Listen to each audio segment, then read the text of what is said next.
Coming up, irate Iranians, irritating irregardless, and mammary parties make for more smarties,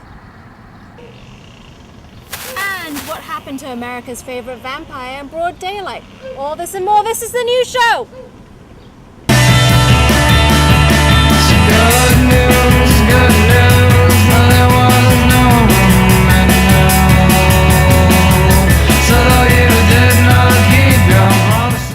Hello and welcome to the new show. I'm Aarti Sequeira.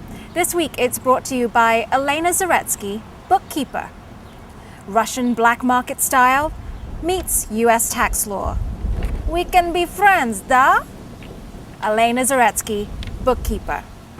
Our top story, hundreds of thousands of irate Iranians have taken to the streets in Tehran claiming voter fraud in last week's presidential election.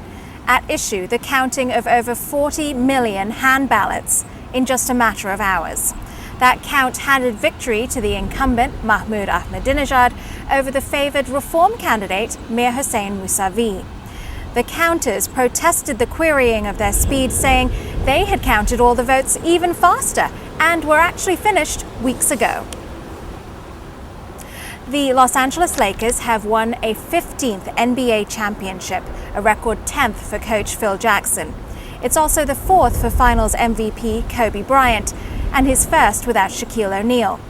In honor of the MVP, the usual riots and looting included exactly 24 counts of sexual assault and rape.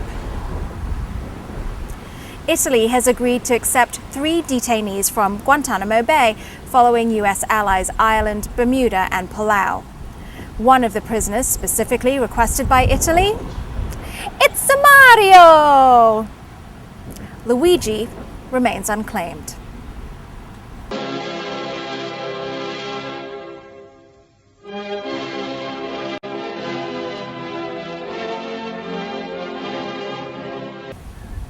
Breast milk makes smart people. US researchers have found credible links between breastfeeding and an increase in high school grade point average, as well as the odds of attending college. And no, this does not apply to those in high school or college or after. No! It doesn't work now. The Frenchman who received the world's first face and double hand transplant died this week. According to hospital officials, he suffered cardiac arrest during a follow-up operation. But at least he died with a smile, albeit someone else's, on his face. NASA this week is preparing to fly a rocket booster to the moon. The mission has 2 purposes.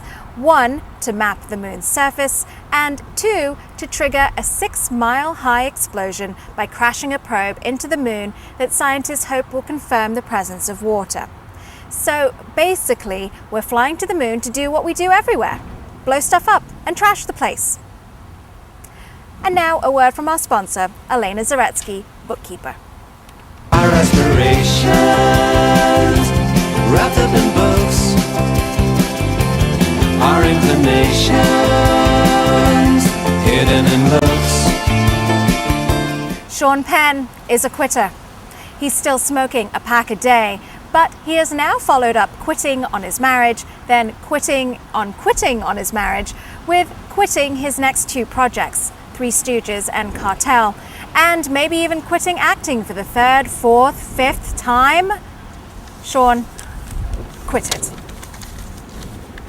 Twilight heartthrob Robert Pattinson was struck by a taxi on a New York City street. He was mobbed by fans while filming in Manhattan and then clipped on the hip by a cab. In a related story, 14-year-old girls the world over are totally boycotting cabs for like ever. Rap R&B super couple Nas and Khalees are getting a divorce. Khalees has laid out a demand for $20,000 to prep for the arrival of their first child together. And she's likely to remain single for quite some time, as sadly her milkshake's in a state of disrepair and now only brings a paltry handful of boys to the yard.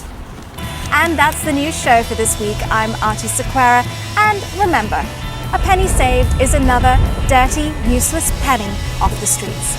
See you next week. Good news, good news.